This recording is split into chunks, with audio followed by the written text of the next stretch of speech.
These photos are not of human beings but of objects. At least that's what the photographer thought. What you're looking at are raw, unpolished portraits of tribal communities in India taken nearly a century ago. And today these photos are going viral on social media for a completely different reason. These photos were taken by the German anthropologist Egon von Eickstedt for the purpose of racial classification. But today people have found something unique yet fascinating. Sharp defined jawlines, hollow cheeks that modern LooksMaxxing gurus spend years trying to artificially engineer. And I bet they might have never even heard of LooksMaxxing or Mewing. So how did they achieve the exact same thing with absolutely zero effort? Take a look at these faces, the insane bone structure, the complete absence of cheek and chin fat, and the razor-sharp jawline.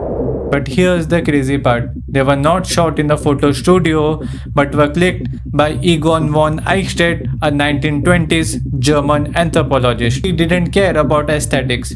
He viewed these indigenous people of Kerala as mere biological objects. You can see his total disregard in the photos themselves. The lighting is terrible, the frames are often overexposed or underexposed, and the limbs are awkwardly cut out of the images. Yet despite being treated as objects under the worst possible camera conditions, they completely cleared the LooksMaxxing game.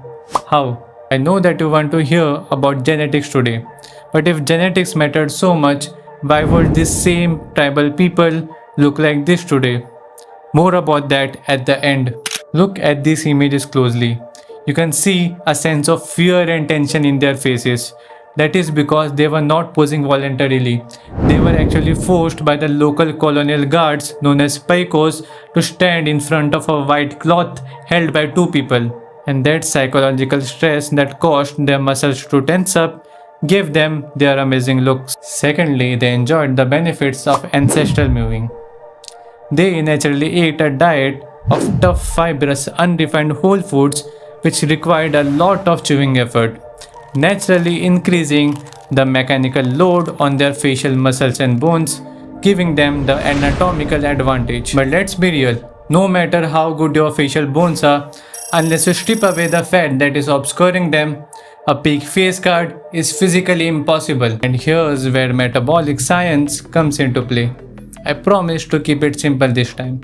Most people that you see today actually suffer from fat overflow due to a mismatch between metabolic load and metabolic capacity. We South Asians actually have a lower metabolic capacity because of less muscle mass and less glucose clearance.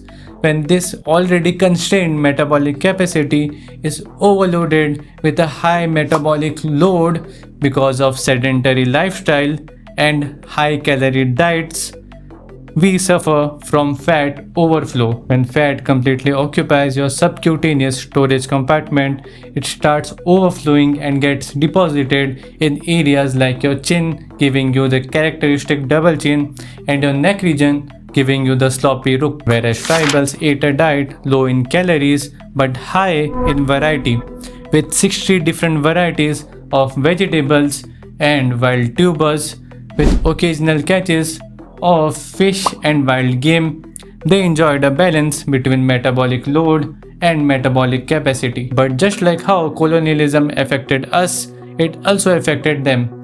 They were alienated from their lands, not being able to practice their high effort shifting cultivation, and were forced to depend on ration systems which were actually very successful in controlling malnutrition in the country, but they provided only wheat and rice which were high in calories but not that high in micronutrients, and obviously didn't require much chewing effort, which differed greatly from the diet which they naturally ate. The result, we find them on the same page as most of us today.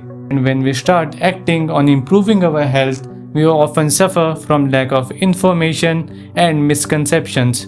One of the most common misconceptions I have addressed in this video